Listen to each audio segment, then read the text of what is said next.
A seafaring stranger comes to the Admiral Benbow Inn, and the greatest pirate tale of all begins. Robert Louis Stevenson, today on the Classic Tales podcast.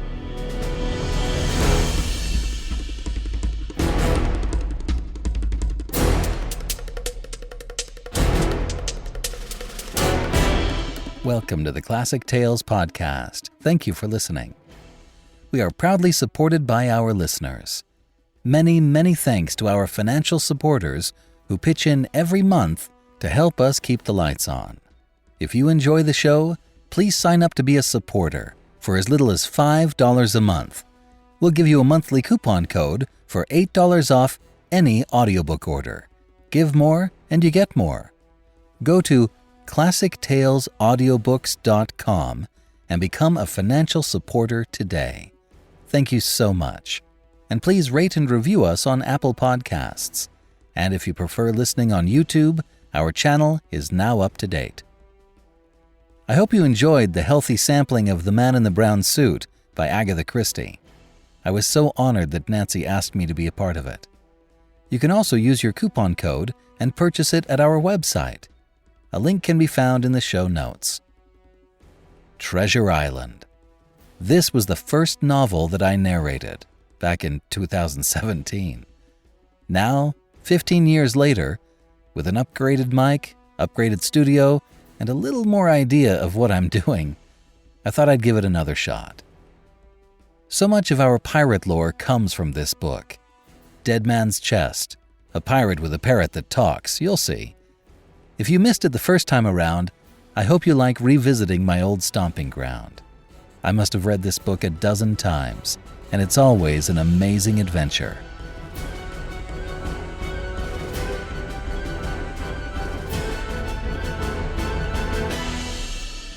And now, Treasure Island, Part 1 of 7, by Robert Louis Stevenson. To the Hesitating Purchaser. If sailor tales to sailor tunes, storm and adventure, heat and cold, if schooners, islands, and maroons and buccaneers and buried gold, and all the old romance, retold exactly in the ancient way, can please, as me they pleased of old, the wiser youngsters of today, so be it, and fall on. If not, if studious youth no longer crave, his ancient appetites forgot, Kingston or Ballantyne the brave, or Cooper of the Wood and Wave, so be it also. And may I and all my pirates share the grave, where these their creations lie. Part 1. The Old Buccaneer. Chapter 1. The Old Sea Dog at the Admiral Benbow. Squire Trelawney, Dr. Livesey, and the rest of these gentlemen, having asked me to write down the whole particulars about Treasure Island, from the beginning to the end, keeping nothing back but the bearings of the island, and that only because there is still treasure not yet lifted, I take up my pen in the year of grace 17 blank, and go back to the time when my father kept the Admiral Benbow Inn, and the brown old seaman with the sabre cut first took up his lodging under our roof. I remember him as if it were yesterday, and he came plodding to the inn door, his sea-chest following behind him in a hand-barrow, a tall, strong, heavy, nut-brown man, his tarry pigtail falling over the shoulder, in his soiled blue coat, his hands ragged and scarred, with black, broken nails, and the sabre cut across one cheek, a dirty, livid white. I remember him looking round the cover and whistling to himself as he did so, and then breaking out in that old sea-song that he sang so often afterwards. 15 men on the dead man's chest, yo-ho-ho, and a bottle of rum. In the high, old tottering voice that seemed to have been tuned and broken at the capstan bars. Then he rapped on the door with a bit of stick, like a handspike that he carried. And when my father appeared, called roughly for a glass of rum. This, when it was brought to him, he drank, slowly, like a connoisseur, lingering on the taste, and still looking about him at the cliffs and up at our signboard. "This is a handy cove," says he at length, "and a pleasant situated grog shop. Much company made?" My father told him no, very little company, the more was the pity. "Well, then," said he, "this is the berth for me. Here, you, matey," he cried to the man who trundled the barrow. "Bring up alongside and help up my chest. I'll stay here a bit," he continued. "I'm a plain man. Rum and bacon and eggs is what I want, and that head up there for to watch ships off. What you might call me? You might call me Captain. Oh, I see what you're at. There." And he threw down 3 or 4 gold pieces on the threshold. "You can tell me when I've worked through that," says he, looking as fierce as a commander. And indeed, bad as his clothes were, and coarsely as he spoke, he had none of the appearance of a man who sailed before the mast, but seemed like a mate or skipper, accustomed to be obeyed or to strike. The man who came with the barrow told us the mail had set him down the morning before at the Royal George, that he had inquired what inns there were along the coast, and hearing ours well spoken of, I suppose, and described as lonely, had chosen it from the others for his place of residence. And that was all we could learn of our guest. He was a very silent man by custom. All day he hung round the cove, or upon the cliffs with a brass telescope. All evening he sat in a corner of the parlour, next the fire, and drank rum and water very strong. Mostly he would not speak when spoken to, only look up, sudden and fierce, and blow through his nose like a foghorn. And we, and the people who came about our house, soon learned to let him be. Every day when he came back from his stroll, he would ask if any seafaring men had gone by along the road. At first we thought it was the want of company of his own kind that made him ask this question. But at last we began to see that he was desirous to avoid them. When a seaman did put up at the Admiral Benbow, as now and then some did, making by the coast road for Bristol, he would look in at him through the curtained door before he entered the parlour, and he was always sure to be as silent as a mouse when any such was present. For me, at least, there was no secret about the matter, for I was, in a way, a sharer in his alarms. He had taken me aside one day and promised me a silver fourpenny on the 1st of every month if I would only keep my weather eye open for a seafaring man with one leg, and let him know the moment he appeared. Often enough, when the 1st of the month came round, and I applied to him for my wage, he would only blow through his nose at me and stare me down. But before the week was out, he was sure to think better of it, bring me my fourpenny piece, and repeat his orders to look out for the seafaring man with one leg. How that personage haunted my dreams, I need scarcely tell you. On stormy nights, when the wind shook the 4 corners of the house, and the surf roared along the cove and up the cliffs, I would see him in 1,000 forms, and with 1,000 diabolical expressions. Now the leg would be cut off at the knee, now at the hip. Now he was a monstrous kind of creature who had never had but the one leg, and that in the middle of his body. To see him leap and run and pursue me over hedge and ditch was the worst of nightmares. And altogether, I paid pretty dear for my monthly fourpenny piece, in the shape of these abominable fancies. But though I was so terrified by the idea of a seafaring man with one leg, I was far less afraid of the captain himself than anybody else who knew him. There were nights when he took a deal more rum and water than his head would carry, and then he would sometimes sit and sing his wicked old wild sea songs, minding nobody. But sometimes he would call for glasses round, and force all the trembling company to listen to his stories, or bear a chorus to his singing. Often I have heard the house shaking with "Yo-ho-ho" and a bottle of rum, all the neighbours joining in for dear life, with the fear of death upon them, and each singing louder than the other to avoid remark. For in these fits he was the most overriding companion ever known. He would slap his hand on the table for silence all round. He would fly up in a passion of anger at a question, or sometimes because none was put, and so he judged the company was not following his story. Nor would he allow anyone to leave the inn till he had drunk himself sleepy and reeled off to bed. His stories were what frightened people worst of all. Dreadful stories they were, about hanging and walking the plank, and storms at sea in the dry Tortugas, and wild deeds and places on the Spanish Main.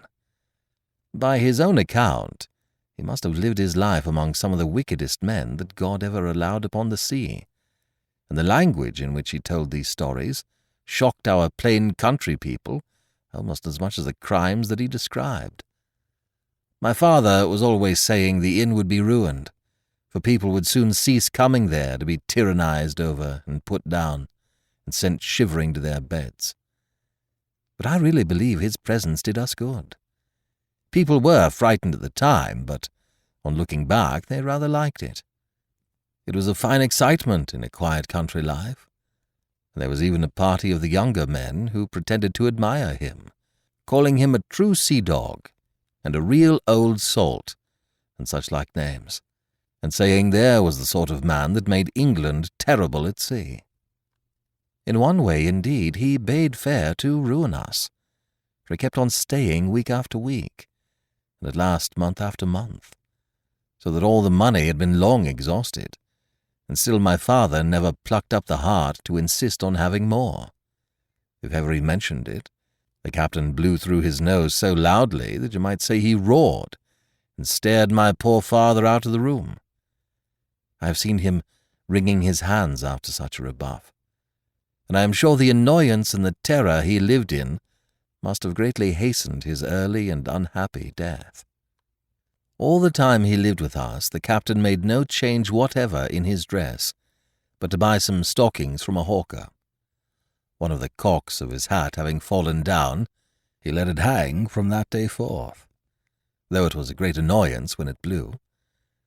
I remember the appearance of his coat, which he patched himself upstairs in his room, and which, before the end, was nothing but patches.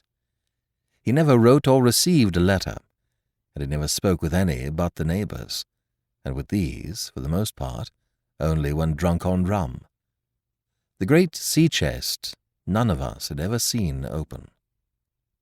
He was only once crossed, and that was towards the end, when my poor father was far gone in a decline that took him off. Dr. Livesey came late one afternoon to see the patient, took a bit of dinner from my mother, and went into the parlour to smoke a pipe until his horse should come down from the hamlet, for we had no stabling at the old Benbow. I followed him in, and I remember observing the contrast, the neat, bright doctor, with his powder as white as snow and his bright black eyes and pleasant manners, made with the coltish country folk, and above all, with that filthy, heavy, bleared scarecrow of a pirate of ours, sitting, far gone in rum, with his arms on the table. Suddenly, he, the captain that is, began to pipe up his eternal song. 15 men on the dead man's chest, yo-ho-ho, and a bottle of rum. Drink, and the devil had done for the rest. Yo-ho-ho, and a bottle of rum. At first I had supposed the dead man's chest to be that identical big box of his upstairs in the front room, and the thought had been mingled in my nightmares with that of the one-legged seafaring man. But by this time we had all long ceased to pay any particular notice to the song. It was new that night to nobody but Dr. Livesey, and on him I observed it did not produce an agreeable effect, for he looked up for a moment quite angrily before he went on with his talk to old Taylor, the gardener, on a new cure for the rheumatics. In the meantime the captain gradually brightened up at his own music, and at last flapped his hand upon the table before him, in a way we all knew to mean silence. The voices stopped at once, all but Dr. Livesey's. He went on as before, speaking clear and kind, and drawing briskly at his pipe between every word or two. The captain glared at him for a while, flapped his hand again, glared still harder, and at last broke out with a villainous low oath. "Silence there between decks!" "Were you addressing me, sir?" says the doctor, when the ruffian had told him with another oath that this was so. "I have only one thing to say to you, sir," replies the doctor, "that if you keep on drinking rum, the world will soon be quit of a very dirty scoundrel." The old fellow's fury was awful. He sprang to his feet, drew and opened a sailor's clasp knife, and balancing it open on the palm of his hand, threatened to pin the doctor to the wall. The doctor never so much as moved.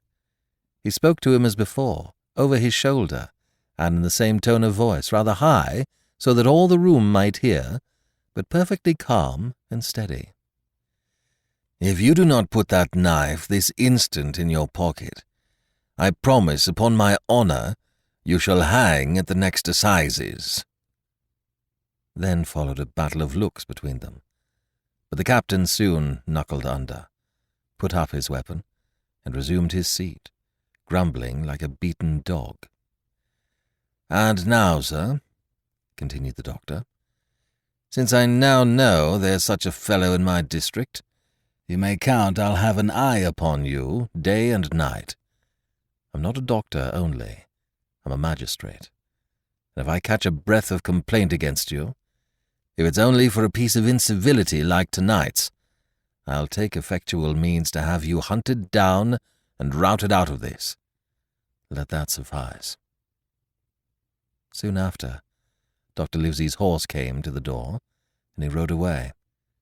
But the captain held his peace that evening, and for many evenings to come. Chapter 2. Black Dog appears and disappears. It was not very long after this that there occurred the first of the mysterious events that rid us at last of the captain, though not, as you will see, of his affairs. It was a bitter, cold winter, with long, hard frosts and heavy gales. It was plain from the first that my poor father was little likely to see the spring. He sank daily, and my mother and I had all the inn upon our hands, and were kept busy enough without paying much regard to our unpleasant guest. It was one January morning, very early, a pinching, frosty morning, the cove all grey with hoarfrost, the ripple lapping softly on the stones, the sun still low and only touching the hilltops, and shining far to seaward. The captain had risen earlier than usual, and set out down the beach, his cutlass swinging under the broad skirts of the old blue coat, his brass telescope under his arm, his hat tilted back upon his head. I remember his breath hanging like smoke in his wake as he strode off, and the last sound I heard of him as he turned the big rock was a loud snort of indignation, as though his mind were still running upon Dr. Livesey. Well, Mother was upstairs with Father, and I was laying the breakfast table against the captain's return, when the parlour door opened and a man stepped in, on whom I had never set my eyes before. He was a pale, tallowy creature, wanting 2 fingers of the left hand, and though he wore a cutlass, he did not look much like a fighter. I had always my eye open for seafaring men, with 1 leg or 2, and I remember this one puzzled me. He was not sailorly, and yet he had a smack of the sea about him too. I asked him what was for his service, and he said he would take rum, but, as I was going out of the room to fetch it, he sat down upon a table and motioned me to draw near. I paused where I was, with my napkin in my hand. "Come here, sonny," says he, come nearer here." I took a step nearer. "Is this here table for my mate Bill?" he asked with a kind of leer. I told him I do not know his mate Bill, and this was for a person who stayed in our house whom we called the captain. "Well," said he, "my mate Bill would be called the captain, as like as not. He has a cut on one cheek, and a mighty pleasant way with him, particularly in drink, as my mate Bill. We'll put it, for argument like, that your captain has a cut on one cheek, and we'll put it, if you like, that cheek's the right one. Ah, well, I told you. Now, is my mate Bill in this here house?" I told him he was out walking. "Which way, sonny? Which way's he gone?" And when I had pointed out the rock and told him how the captain was likely to return, and how soon, and answered a few other questions. "Ah," said he, "this'll be as good as drink to my mate Bill." The expression of his face as he said these words was not at all pleasant, and I had my own reasons for thinking that the stranger was mistaken, even supposing he meant what he said. But it was no affair of mine, I thought, and besides, it was difficult to know what to do. The stranger kept hanging about just inside the inn door, peering round the corner like a cat, waiting for a mouse. Once I stepped out myself into the road, but he immediately called me back, and as I did not obey quickly enough for his fancy, a most horrible change came over his tallowy face, and he ordered me in with an oath that made me jump. As soon as I was back again, he returned to his former manner, half fawning, half sneering, patted me on the shoulder, told me I was a good boy, and he had taken quite a fancy to me. "I have a son of my own," said he, "as like you as 2 blocks, and he's all the pride of my heart. But the great thing for boys is discipline, sonny, discipline. Now, if you had sailed along a Bill, you wouldn't have stood there to be spoke to twice, not you. That was never Bill's way, nor the way of such as sailed with him. And here, sure enough, is my mate Bill, with a spyglass under his arm, bless his old heart, to be sure. You and me'll just go back into the parlour, sonny, and get behind the door, and we'll give Bill a little surprise, bless his heart, I say again." So saying, the stranger backed along with me into the parlour and put me behind him in the corner, so that we were both hidden by the open door.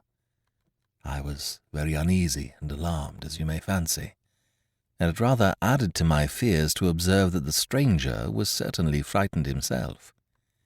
He cleared the hilt of his cutlass and loosened the blade in the sheath, and all the time we were waiting there, he kept swallowing, as if he felt what we used to call a lump in the throat. At last in strode the captain, slammed the door behind him without looking to the right or left, and marched straight across the room to where his breakfast awaited him. "Bill," said the stranger, in a voice that I thought he had tried to make bold and big. The captain spun round on his heel and fronted us. All the brown had gone out of his face, and even his nose was blue. He had the look of a man who sees a ghost, or the evil one, or something worse, if anything can be. And upon my word I felt sorry to see him all in a moment turn so old and sick. "Come, Bill, you know me. You know an old shipmate, Bill, surely," said the stranger. The captain made a sort of gasp. "Black Dog," said he. "And who else?" returned the other, getting more at his ease. "Black Dog as ever was. Come for to see his old shipmate Billy at the Admiral Benbow Inn. Ah, Bill, Bill, we have seen a sight of times, us two, since I lost them 2 talons," holding up his mutilated hand. "Now look here," said the captain. "You've run me down. Here I am. Well then, speak up, what is it?" "That's you, Bill," returned Black Dog. "You're in the right of it, Billy. I'll have a glass of rum from this dear child here, as I've took such a liking to, and we'll sit down, if you please, and talk square, like old shipmates." When I returned with the rum, they were already seated on either side of the captain's breakfast table, Black Dog next to the door, and sitting sideways, so as to have one eye on his old shipmate and one, as I thought, on his retreat. He bade me go, and leave the door wide open. "None of your keyholes for me, sonny," he said, and I left them together and retired into the bar. For a long time, though I certainly did my best to listen, I could hear nothing but a low gattling. But at last the voices began to grow higher, and I could pick up a word or two, mostly oaths, from the captain. "No, no, no, and an end of it," he cried once, and again. "If it comes to swinging, swing all, say I." Then all of a sudden there was a tremendous explosion of oaths and other noises. The chair and table went over in a lump, a clash of steel followed, and then a cry of pain. And the next instant I saw Black Dog in full flight, and the captain hotly pursuing, both with drawn cutlasses, and the former streaming blood from the left shoulder. Just at the door, the captain aimed at the fugitive one last tremendous cut, which would certainly have split him to the chine had it not been intercepted by our big signboard of Admiral Benbow. You may see the notch on the lower side of the frame to this day. That blow was the last of the battle. Once out upon the road, Black Dog, in spite of his wound, showed a wonderful clean pair of heels, and disappeared over the edge of the hill in half a minute. The captain, for his part, stood staring at the signboard like a bewildered man. Then he passed his hand over his eyes several times, and at last turned back into the house. "Jim," says he, "rum!" And as he spoke he reeled a little, and caught himself with one hand against the wall. "Are you hurt?" cried I. "Rum!" he repeated. "I must get away from here. Rum! Rum!" I ran to fetch it, but I was quite unsteadied by all that had fallen out, and I broke one glass and fouled the tap, and while I was still getting in my own way, I heard a loud fall in the parlour, and running in, beheld the captain lying full length upon the floor. At the same instant my mother, alarmed by the cries and fighting, came running downstairs to help me. Between us we raised his head. He was breathing very loud and hard, but his eyes were closed, and his face a horrible colour. "Dearie, dearie me," cried my mother. "What a disgrace upon the house, and your poor father sick." In the meantime, we had no idea what to do to help the captain, nor any other thought but that he had got his death hurt in the scuffle with the stranger. I got the rum, to be sure, and tried to put it down his throat, but his teeth were tightly shut, and his jaws as strong as iron. It was a happy relief for us when the door opened and Dr. Livesey came in, on his visit to my father. "Oh, doctor," we cried, "what shall we do? Where is he wounded?" "Wounded? A fiddlestick's end," said the doctor. "No more wounded than you or I. The man has had a stroke, as I warned him. Now, Mrs. Hawkins, just you run upstairs to your husband and tell him, if possible, nothing about it. For my part, I must do my best to save this fellow's trebly worthless life. Jim, you get me a basin." When I got back with the basin, the doctor had already ripped up the captain's sleeve and exposed his great sinewy arm. It was tattooed in several places. "Here's luck," "A fair wind," and "Billy Bones his fancy," were very neatly and clearly executed on the forearm. And up near the shoulder there was a sketch of a gallows and a man hanging from it, done, as I thought, with great spirit. "Prophetic," said the doctor, touching this picture with his finger. "And now, Master Billy Bones, if that be your name, we'll have a look at the colour of your blood. Jim," he said, "are you afraid of blood?" "No, sir," said I. "Well then," said he, "you hold the basin. and with that he took his lancet and opened a vein. A great deal of blood was taken before the captain opened his eyes and looked mistily about him. First he recognized the doctor with an unmistakable frown. Then his glance fell upon me, and he looked relieved. But suddenly his colour changed, and he tried to raise himself, crying, "Where's Black Dog?" "There is no black dog here," said the doctor, "except what you have on your own back. You have been drinking rum. You have had a stroke, precisely as I told you. And I have just, very much against my own will, dragged you head foremost out of the grave. Now, Mr. Bones—" "That's not my name," he interrupted. "Much I care," returned the doctor. "It's the name of a buccaneer of my acquaintance, and I call you by it for the sake of shortness. And what I have to say to you is this. One glass of rum won't kill you, but if you take one, you'll take another and another. And I stake my wig, if you don't break off short, you'll die. Do you understand that? Die. And go to your own place like the man in the Bible. Come now, make an effort. I'll help you to your bed for once." Between us, with much trouble, we managed to hoist him upstairs, and laid him on his bed, where his head fell back on the pillow as if he were almost fainting. "Now mind you," said the doctor, "I clear my conscience. The name of rum for you is death." And with that, he went off to see my father, taking me with him by the arm. "This is nothing," he said as soon as he had closed the door. "I have drawn blood enough to keep him quiet a while. He should lie for a week where he is.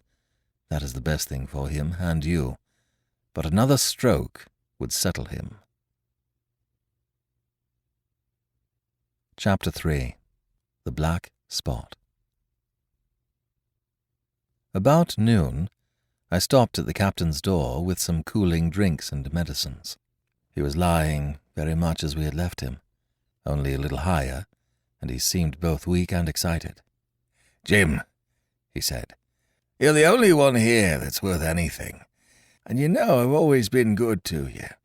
Never a month but I've given you a silver fourpenny for yourself. And now, you see, mate, I'm pretty low and deserted by all. And Jim, you'll bring me one noggin of rum now, won't you, matey?" "The doctor—" I began, but he broke in cursing the doctor, in a feeble voice but heartily.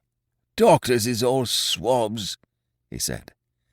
"And that doctor there, why, what do he know about seafaring men? I've been in places hot as pitch, and mates dropping round with yellow jack, and the blessed land a-heaving like the sea with earthquakes. What do the doctor know of lands like that? And I lived on rum, I tell you. It's been meat and drink and man and wife to me. And if I'm not to have my rum now, I'm a poor old hulk on a lee shore. My blood'll be on you, Jim. And that doctor swab."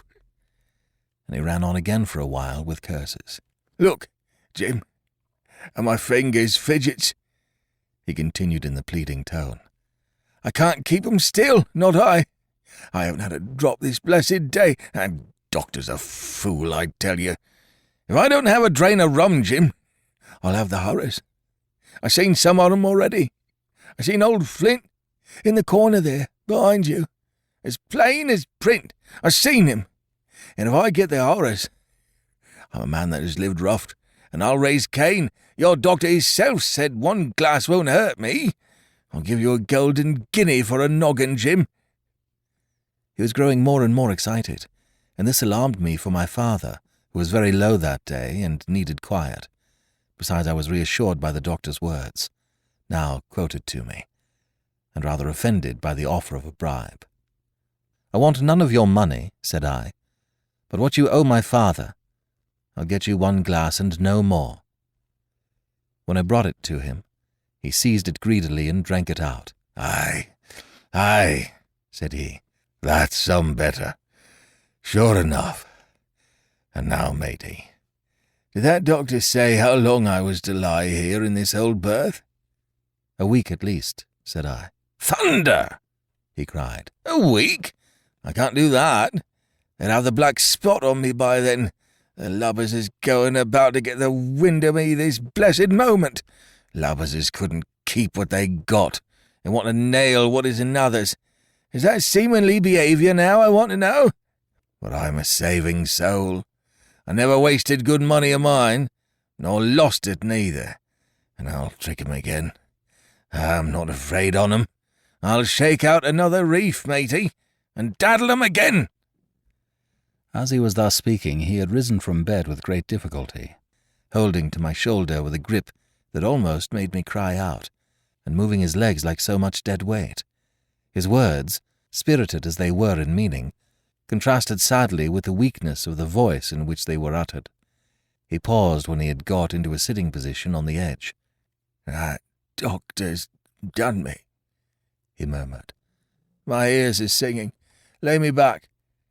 Before I could do much to help him, he had fallen back again to his former place, where he lay for a while, silent. "Jim," he said at length, "you saw that seafaring man today?" "Black Dog?" I asked. "Aye, Black Dog," says he. "He's a bad 'un, but there's worse to put him on. Now, if I can't get away nohow, and they tip me the black spot, mind you, it's my old sea chest they're after. You get on a horse. You can, can't you? Well then, you get on a horse and go to— Well, yes, I will, to that eternal doctor swab, and tell him to pipe all hands, magistrates and such, and he'll lay 'em aboard at the Admiral Benbow. All old Flint's crew, man and boy, all of 'em that's left. I was first mate, I was. Old Flint's first mate. And I'm the only one as knows the place. He gave it me at Savannah, when he lay a-dying, like as if I was to know, you see. But you won't peach unless they get the black spot on me, or unless you see that Black Dog again, or a seafaring man with one leg, Jim, him, above all." "But what is the black spot, Captain?" I asked. "That's a summons, mate. I'll tell you, if they get that. But you keep your weather eye open, Jim, and I'll share with you equals, upon my honour." He wandered a little longer, his voice growing weaker. But soon after I had given him his medicine, which he took like a child, with the remark, "If ever a seaman wanted drugs, it's me," he fell at last into a heavy, swoon-like sleep, in which I left him. What I should have done had all gone well, I do not know. Probably I should have told the whole story to the doctor, for I was in mortal fear lest the captain should repent of his confessions and make an end of me. But as things fell out, my poor father died quite suddenly that evening, which put all other matters on one side. Our natural distress, the visits of the neighbours, the arranging of the funeral, and all the work of the inn to be carried on in the meanwhile, kept me so busy that I had scarcely time to think of the captain, far less to be afraid of him. He got downstairs next morning, to be sure, and had his meals as usual, though he ate little and had more, I am afraid, than his usual supply of rum, for he helped himself out of the bar, scowling and blowing through his nose, and no one dared to cross him. On the night before the funeral he was as drunk as ever, and it was shocking, in that house of mourning, to hear him singing away at his ugly old sea-song. But weak as he was, we were all in the fear of death for him, and the doctor was suddenly taken up with a case many miles away, and was never near the house after my father's death. I have said the captain was weak, and indeed he seemed rather to grow weaker than regain his strength. He clambered up and down stairs, and went from the parlour to the bar and back again, and sometimes put his nose out of doors to smell the sea, holding on to the walls as he went for support, and breathing hard and fast, like a man on a steep mountain.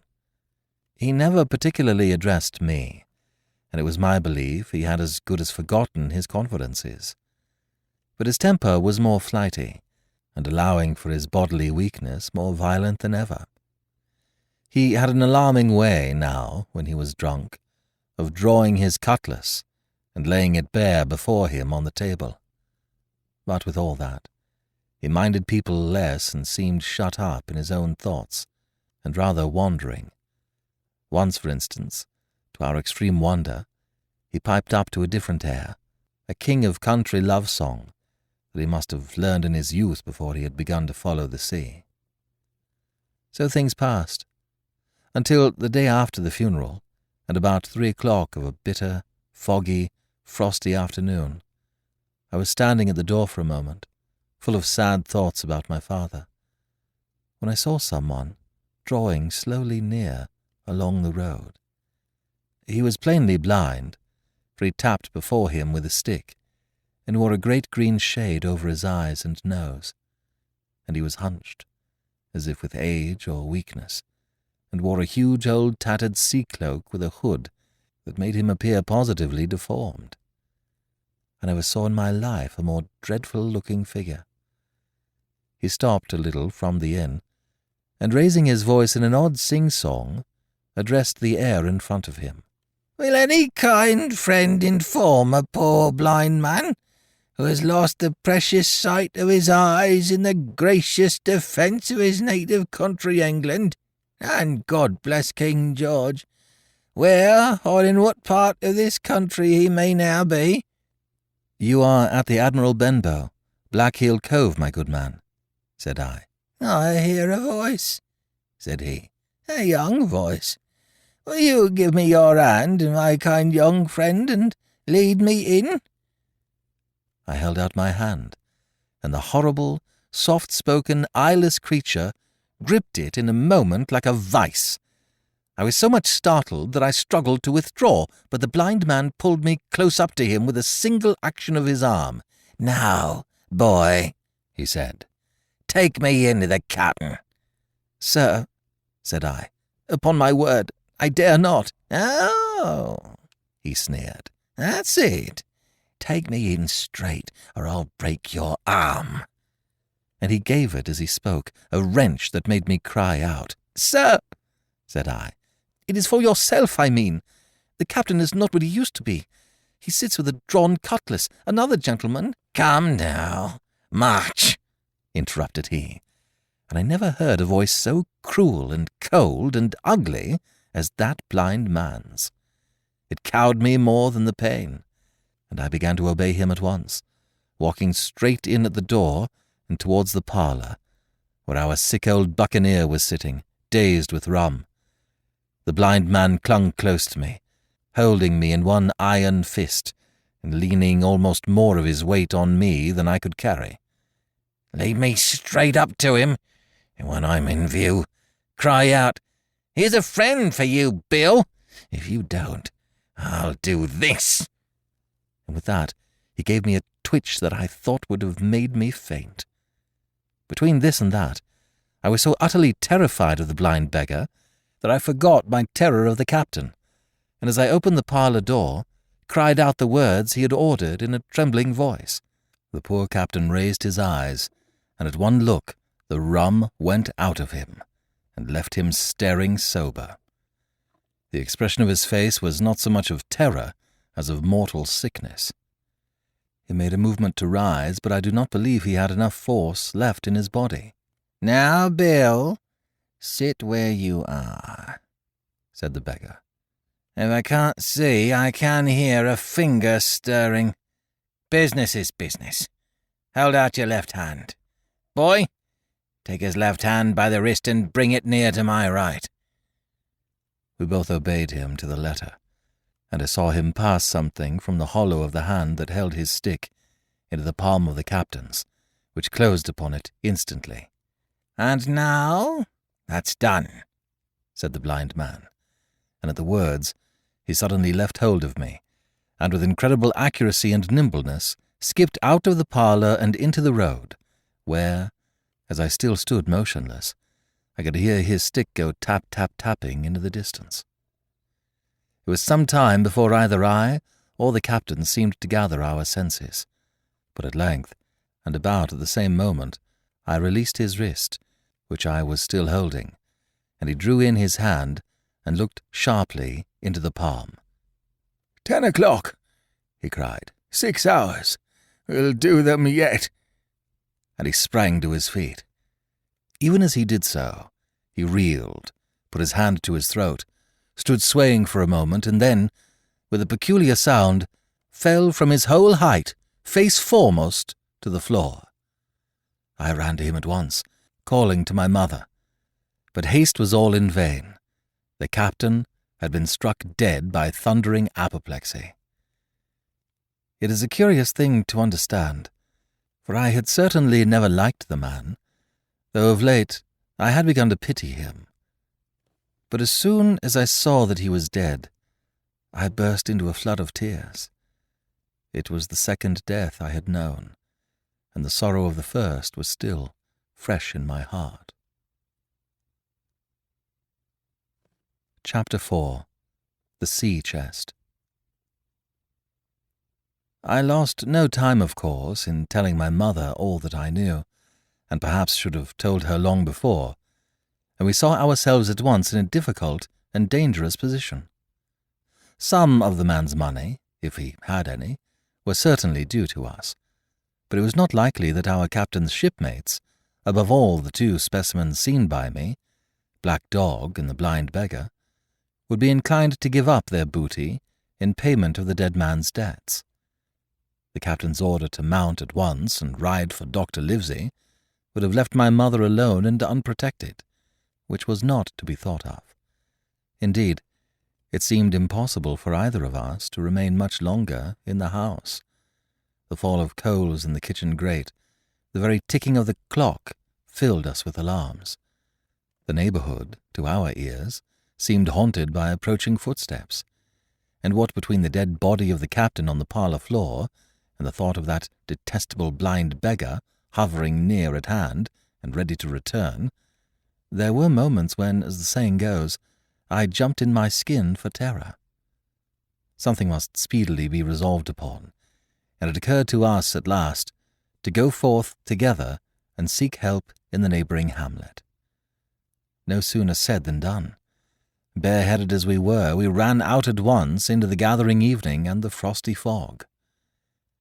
The hamlet lay not many 100 yards away, though out of view, on the other side of the next cove, and what greatly encouraged me, it was in an opposite direction from that whence the blind man had made his appearance, and whither he had presumably returned.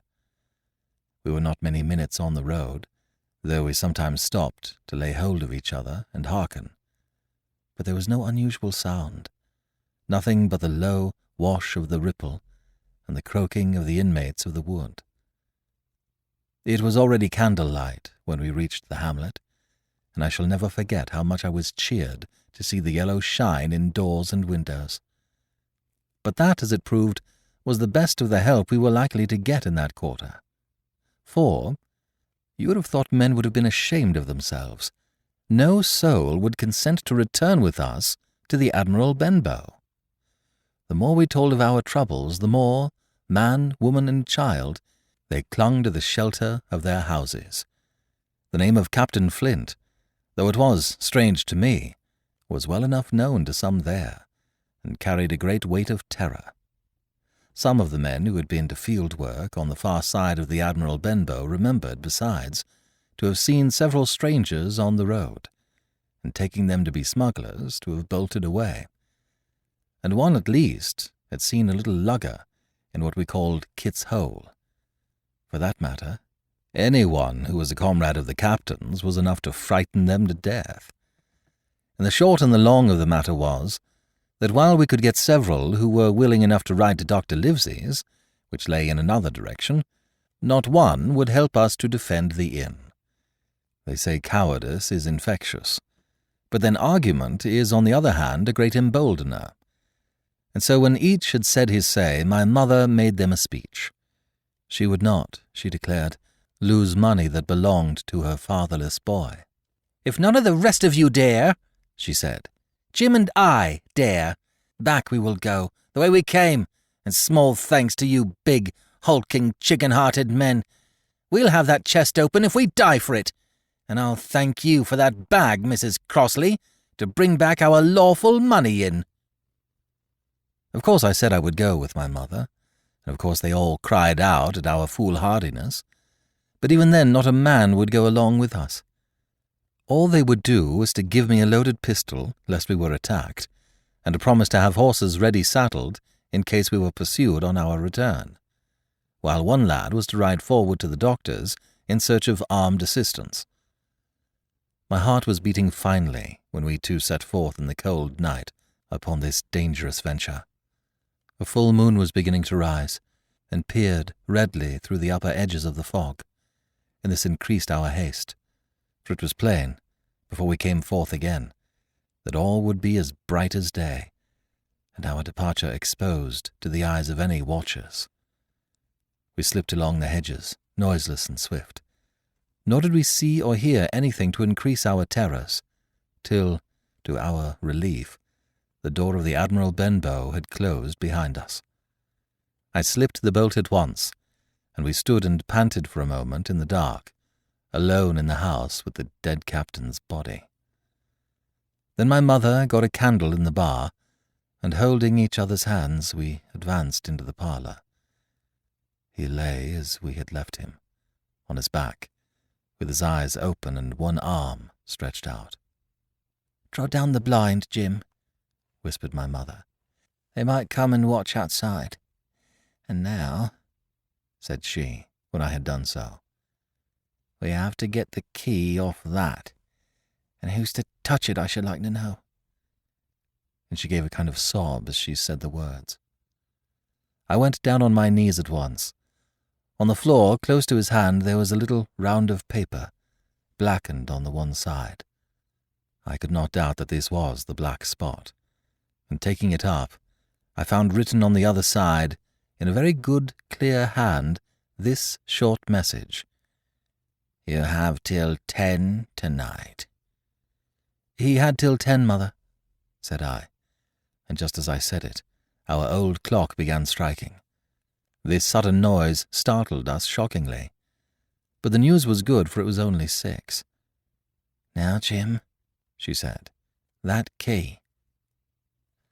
I felt in his pockets, one after another, a few small coins, a thimble, and some thread and big needles, a piece of pigtail tobacco bitten away at the end, his gully with a crooked handle, a pocket compass, and a tinder box were all that they contained, and I began to despair. "Perhaps it's round his neck," suggested my mother.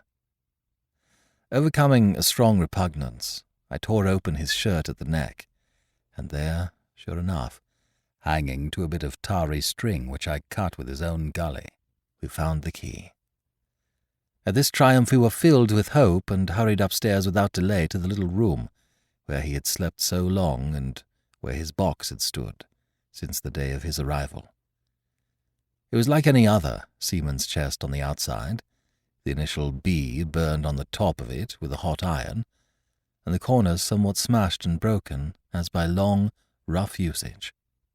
"Give me the key," said my mother. And though the lock was very stiff, she had turned it and thrown back the lid in a twinkling. A strong smell of tobacco and tar rose from the interior, but nothing was to be seen on the top except a suit of very good clothes, carefully brushed and folded. They had never been worn, my mother said. Under that, the miscellany began: a quadrant, a tin cannikin, several sticks of tobacco, 2 brace of very handsome pistols, a piece of bar silver, an old Spanish watch, and some other trinkets of little value, and mostly of foreign make, a pair of compasses mounted with brass, and 5 or 6 curious West Indian shells. I have often wondered since why he should have carried about these shells with him in his wandering, guilty, and hunted life. In the meantime we had found nothing of any value but the silver and the trinkets, and neither of these were in our way. Underneath there was an old boat cloak, whitened with sea salt on many a harbour bar. My mother pulled it up with impatience, and there lay before us, the last things in the chest, a bundle tied up in oilcloth and looking like papers, and a canvas bag that gave forth, at a touch, the jingle of gold. "I'll show these rogues that I'm an honest woman," said my mother. I'll have my dues and not a farthing over. Hold Mrs. Crossley's bag." And she began to count over the amount of the captain's score from the sailor's bag into the one that I was holding. It was a long, difficult business, for the coins were of all countries and sizes, doubloons and louis d'ors and guineas and pieces of 8, and I know not what besides, all shaken together at random. The guineas, too, were about the scarcest, and it was with these only that my mother knew how to make her count. When we were about halfway through, I suddenly put my hand upon her arm, for I had heard in the silent, frosty air a sound that brought my heart into my mouth, the tapping of the blind man's stick upon the frozen road. It drew nearer and nearer, while we sat holding our breath. Then it struck sharp on the inn door, and then we could hear the handle being turned and the bolt rattling as the wretched being tried to enter. And then there was a long time of silence both within and without. At last the tapping recommenced, and to our indescribable joy and gratitude died slowly away again until it ceased to be heard. "Mother," said I, "take the whole and let's be going." For I was sure the bolted door must have seemed suspicious, and would bring the whole hornet's nest about our ears. Though how thankful I was that I had bolted it, none could tell who had never met that terrible blind man. But my mother, frightened as she was, would not consent to take a fraction more than was due to her, and was obstinately unwilling to be content with less. It was not yet 7, she said, by a long way. She knew her rights, and she would have them.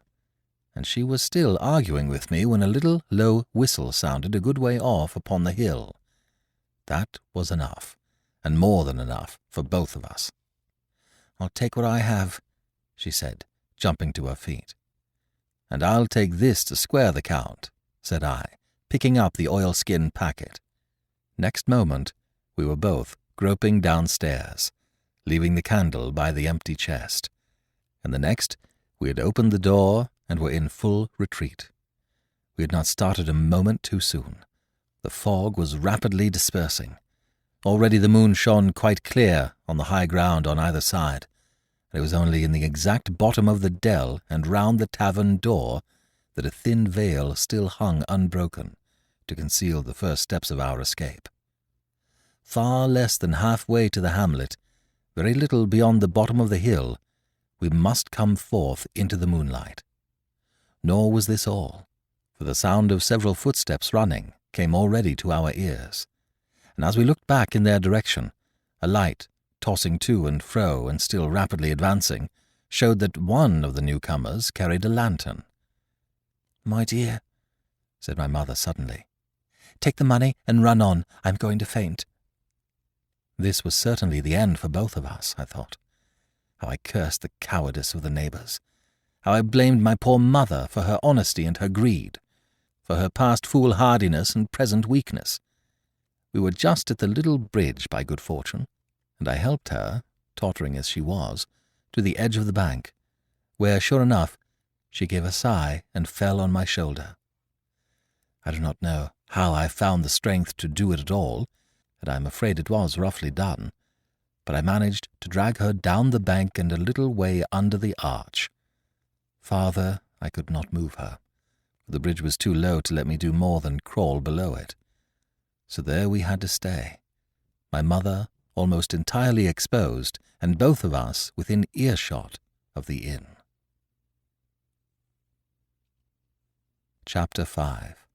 The Last of the Blind Man. My curiosity, in a sense, was stronger than my fear, for I could not remain where I was, but crept back to the bank again, whence, sheltering my head behind a bush of broom, I might command the road before our door. I was scarcely in position ere my enemies began to arrive, 7 or 8 of them, running hard, their feet beating out of time along the road, and the man with the lantern some paces in front. 3 men ran together, hand in hand, and I made out, even through the mist, that the middleman of this trio was the blind beggar. The next moment his voice showed me that I was right. "Down with the door!" he cried. "Aye, aye, sir," answered 2 or 3, and a rush was made upon the Admiral Benbow, the lantern-bearer following. And then I could see them pause, and hear speeches passed in a lower key, as if they were surprised to find the door open. But the pause was brief, for the blind man again issued his commands. His voice sounded louder and higher, as if he were afire with eagerness and rage. "In! In! In!" he shouted, and cursed them for their delay. 4 or 5 of them obeyed at once, 2 remaining on the road with the formidable beggar. There was a pause, then a cry of surprise, and then a voice shouting from the house, "Bill's dead!" But the blind man swore at them again for their delay. "Search him, some of you shirking lubbers, and the rest of you aloft and get the chest!" he cried. I could hear their feet rattling up our old stairs, so that the house must have shook with it. Promptly afterwards, fresh sounds of astonishment arose. The window of the captain's room was thrown open with a slam and a jingle of broken glass, and a man leaned out into the moonlight, head and shoulders, and addressed the blind beggar on the road below him. "Pugh!" he cried. "They've been before us. Someone's turned the chest out alow and aloft." "Is it there?" roared Pugh. "The money's there." The blind man cursed the money. "Flint's fist, I mean!" he cried. "We don't see it here nohow," returned the man. "Here, you below there, is it on, Bill?" cried the blind man again. At that another fellow, probably him who had remained below to search the captain's body, came to the door of the inn. "Bill's been overhauled already," said he. "Nothing left." "It's these people of the inn. It's that boy. I wish I had put his eyes out," cried the blind man Pugh. "There were no time ago. They had the door bolted when I tried it. Scatter, lads, and find 'em." "Sure enough, they left their glim here," said the fellow from the window. "Scatter and find 'em. Rout the house out," reiterated Pugh, striking with his stick upon the road. Then there followed a great to-do through all our old inn, heavy feet pounding to and fro, furniture thrown over, doors kicked in, until the very rocks re-echoed and the men came out again, one after another, on the road and declared that we were nowhere to be found. And just the same whistle that had alarmed my mother and myself over the dead captain's money was once more clearly audible through the night, but this time twice repeated. I had thought it to be the blind man's trumpet, so to speak, summoning his crew to the assault, but I now found that it was a signal from the hillside towards the hamlet, and from its effect upon the buccaneers, a signal to warn them of approaching danger. "There's Dirk again," said one. "Twice. We'll have to budge, mates." "Budge, you skulk!" cried Pugh. "Dirk was a fool and a coward from the first. You wouldn't mind him. They must be close by. They can't be far. You have your hands on it. Scatter and look for them, dogs. Oh, shiver my soul," he cried. "If I had eyes!" This appeal seemed to produce some effect, for 2 of the fellows began to look here and there among the lumber, but half-heartedly, I thought, and with half an eye to their own danger all the time, while the rest stood irresolute on the road. "You have your hands on thousands, you fools, and you hang a leg. You'd be as rich as kings if you could find it, and you know it's here, and you stand there skulking. There wasn't one of you dared face Bill, and I did it, a blind man, and I'm to lose my chance for you? I'm to be a poor crawling beggar, sponging for rum, when I might be rolling in a coach. If you had the pluck of a weevil in a biscuit, you would catch them still." "Hang it, Pugh, who've got the doubloons," grumbled one. "They might have hid the blessed thing," said another. "Take the Georges, Pugh, and don't stand here squalling." Squalling was the word for it. Pugh's anger rose so high at these objections till at last, his passion completely taking the upper hand, he struck at them right and left in his blindness, and his stick sounded heavily on more than one. These in their turn cursed back at the blind miscreant, threatened him in horrid terms, and tried in vain to catch the stick and wrest it from his grasp. This quarrel was the saving of us, for while it was still raging, another sound came from the top of the hill on the side of the hamlet, the the tramp of horses galloping. Almost at the same time, a pistol shot, flash and report, came from the hedge side, and that was plainly the last signal of danger, for the buccaneers turned at once and ran, separating in every direction, one seaward along the cove, one slant across the hill, and so on, so that in half a minute not a sign of them remained but Pugh. Him they had deserted, whether in sheer panic or out of revenge for his ill words and blows I know not, but there he remained behind, tapping up and down the road in a frenzy, and groping, and calling for his comrades. Finally he took a wrong turn and ran a few steps past me, towards the hamlet, crying, "Johnny! Black Dog! Dirk!" and other names. "You won't leave old Pugh, mates! Not old Pugh!" Just then the noise of horses topped the rise, and 4 or 5 riders came in sight in the moonlight, and swept at full gallop down the slope. At this Pugh saw his error, turned with a scream, and ran straight for the ditch, into which he rolled. But he was on his feet again in a second, and made another dash, now utterly bewildered, right under the nearest of the coming horses. The rider tried to save him, but in vain. Down went Pugh with a cry that rang high into the night, and the 4 hoofs trampled and spurned him, and passed by. He fell on his side, then gently collapsed upon his face, and moved no more. I leaped to my feet and hailed the riders. They were pulling up, at any rate, horrified at the accident, and I soon saw what they were. One, tailing out behind the rest, was the lad that had gone from the hamlet to Dr. Livesey's. The rest were revenue officers, whom he had met by the way, and with whom he had had the intelligence to return at once. Some news of the lugger in Kit's Hole had found its way to Supervisor Dance, and set him forth that night in our direction, and to that circumstance my mother and I owed our preservation from death.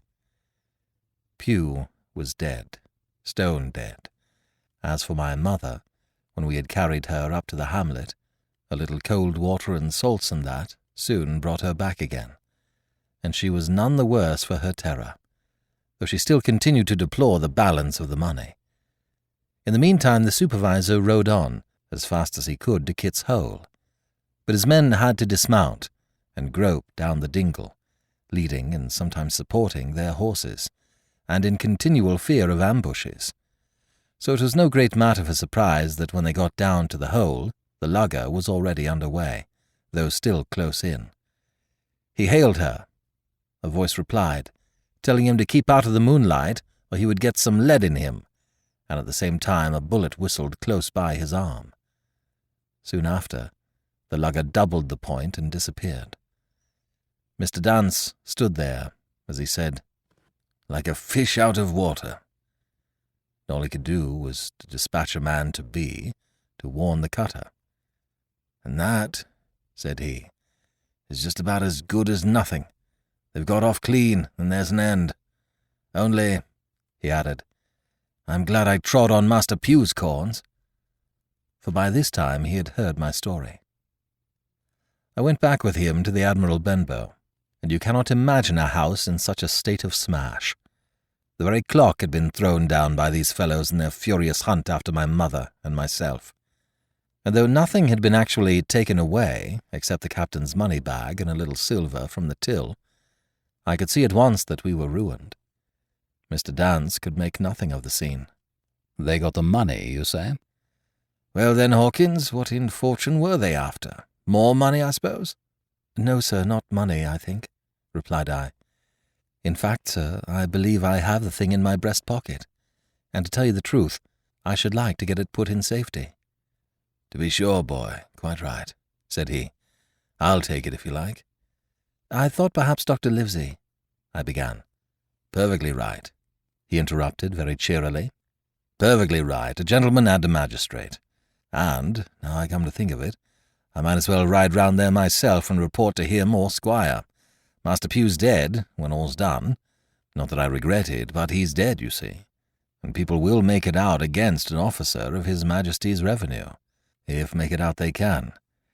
Now I'll tell you, Hawkins, if you like, I'll take you along." I thanked him heartily for the offer, and we walked back to the hamlet where the horses were. By the time I had told Mother of my purpose, they were all in the saddle.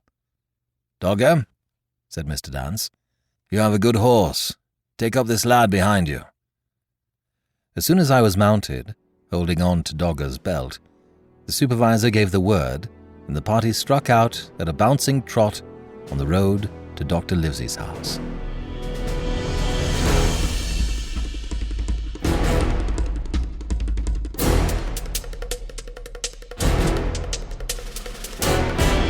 This is B.J. Harrison. I hope you've enjoyed this unabridged production of Treasure Island, Part 1 of 7, by Robert Louis Stevenson. If you've enjoyed this book, please become a monthly supporter by going to ClassicTalesAudiobooks.com.